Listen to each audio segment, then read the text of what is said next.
खनियाधाना में किराना व्यापारी के घर पर चोरों ने बोला धावा। खनियाधाना नगर के पौठियाई गल्ला मंडी के पीछे पंकज जैन किराना व्यापारी के घर बुधवार की देर रात दो बदमाश लूटपाट करने घुस गए। बदमाशों में एक बदमाश बेटी के कमरे में घुसा। बच्ची चिल्लाने लगी तो बदमाश ने बच्ची के साथ मारपीट शुरू की। जब बदमाश बच्ची के कमरे से बाहर निकलकर गेट लगाने लगा तो गेट नहीं लगा। उसके बाद किराना व्यापारी का बैग रखे हुए थे वो बदमाशों ने अपने हाथ में बैग लिया। उसके बाद किराना व्यापारी पंकज जैन ने उनको रोकने की कोशिश की। एक बदमाश ने कट्टा निकालकर पंकज जैन के हाथ में हमला किया और धक्का देकर अंधेरे का फायदा उठाकर भाग निकले।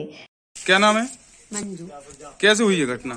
कैसी नहीं हुई भैया, हम लोग क्या कर रहे हैं, हम तो सो गए थे, हमारी तो नींद लग गई। दो ही लड़कियां जग रही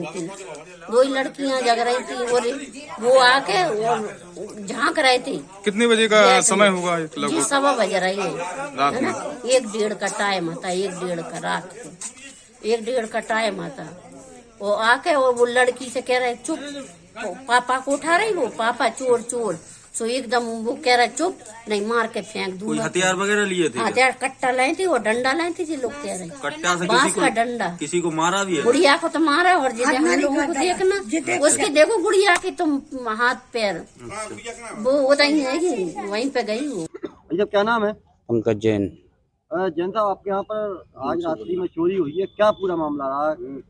चोरी का मामला, दो चोर आए और अंदर कमरे में आके अंदर पहुंच गए। मेरी लड़की ने उनको देखा और वो बहुत जोर जोर से चिल्लाई पापा पापा पापा। जब मेरी नींद खुली तो मैंने उठ के देखा तो बच्ची में डंडा मार दिए उसने 2-3-4 और बैग लेके बाहर को लिए भागे। मैंने उनको पकड़ने की कोशिश की तो उनने कट्टा निकाल कर वो मेरे में लगा दिया। तो मैंने कट्टा उनका पकड़ा, जैसे ही तो कट्टे में शायद कुछ था नहीं तो उनने आके कट्टा उल्टा करके वो मेरे हाथ में मार दी। मेरी हाथ में चोट आ गई है।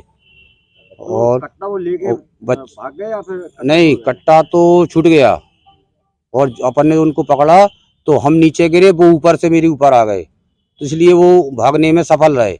उनने एक हाथ से कुंडी खोली, कुंडी खोल के वो निकल गए। लगभग की चोरी हुई है? लगभग 1.5 लाख रुपए नकदी है और कॉपी कागज है, बिल कट्टा है मेरा। ये कितने बजे की घटना है? ये रात के करीबन 1 बजे की घटना है। खुशी जैन।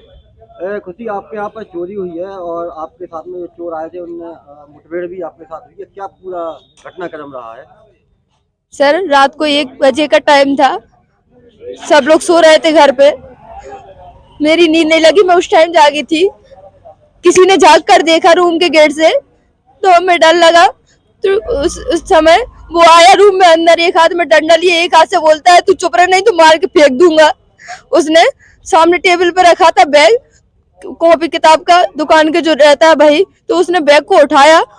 जब हम उसको पकड़ने लगे तो उसने डंडे मारे 3-4 हाथ में पैर में, तो फिर वो भागा धीरे, लेकिन उस टाइम हमें होश नहीं था कि क्या है। तब छोटी बहन उठी, उसने बोला कि तुम्हें दूसरे व्यक्ति ने आके डंडा मारा है। तब पापा कमरे में थे, पापा का गेट पकड़ लिया उसने कि वो कमरे से बाहर नहीं आ पाए दूसरे वाले रूम से। तो उसने गेट को पकड़ के ऐसे रखा, उसने कुंडी लगाने की कोशिश की लेकिन गेट पे कपड़े टंगे थे तो उस कारण से कुंडी नहीं लगा पाया। तो जैसे ही पापा बाहर निकल गया, जब तक उसने बैग ट्रांसफर कर दिया किसी और को, दूसरा वाला, तो पापा जब तक डंडे के साथ में और कोई हथियार भी लिए थे साथ में? पहले तो डंडा देखा हमने, जो एक अंदर आया था वो सिर्फ डंडा लिया था, उसने डंडे भी मारे थे, सिर्फ डंडा देखा उस टाइम। जब जीने के यहाँ पहुंचे तो पापा को उसने वो हथियार को खोला, मारने की कोशिश की, तो फिर पापा ने उस हथियार को पकड़ा तो उसकी में गोलियां नहीं थी कुछ, तो मार नहीं पाया। तो उसने यानी कि उसको टेढ़ा करके मारा, मम्मी को मारा, पापा को मारा, बाकी जो पीछे से भाग रहे थे तो उस कारण से पापा नीचे गिर गए। वहां निकलने जगह कम थी, पापा गिर गए तो वो पापा के ऊपर खड़ा हो गया। कागज के अलावा और भी पैसे वगैरह भी ले गए हैं? हाँ, उसमें पैसे भी थे 1-1.5 लाख के समथिंग। रात्रि में चोरी हुई है, क्या पूरा मामला है? रात्रि में पौठियाई में पंकज जैन के यहाँ एक चोरी हुई है। रात में उन्हें सूचना दी थी, पुलिस घटनास्थल पर पहुंच गई थी, मैं भी पहुंच गया था। तो 2 लोग उनके घर के अंदर घुसे और एक बैग में पैसे रखे थे, वो पैसे लेके भाग गए हैं। हम विवेचना कर रहे हैं और उनके यहाँ काम वाम चल रहा था, कुछ मजदूर भी आ रहा है, देख रहे हैं उसमें कुछ ना कुछ जल्दी सफलता मिलेगी। पुलिस को लगातार प्रयास जारी है। उसमें बताया जा रहा है कि कुछ हथियार भी लेके आए थे, वो भी बरामद हुआ है? नहीं, अभी ऐसा तो नहीं है, हथियार तो नहीं मिले हैं उनको। हो सकता है रात में कुछ ऐसा लगा हो, डंडा वंडा कुछ होंगे, तो वो लगातार प्रयास जारी है। जैसा भी कुछ होगा तो हम आगे बताएंगे। लगभग कितने की चोरी हुई है? 90,000 करीब बता रहे थे। उनको काउंट नहीं थे, दुकान में उनका किराना का काम है, तो लगभग 90,000 के करीब बता रहे थे। खबर भारतवर्ष के लिए खनिया धाना शिवपुरी से संतोष शर्मा की रिपोर्ट। अपने शहर, अपने प्रदेश की ताजा खबरों के लिए लाइक करें, शेयर करें, सब्सक्राइब करें और हाँ, बेल आइकन दबाना ना भूलें, क्योंकि खबर हमारी, फैसला जनतंत्र का।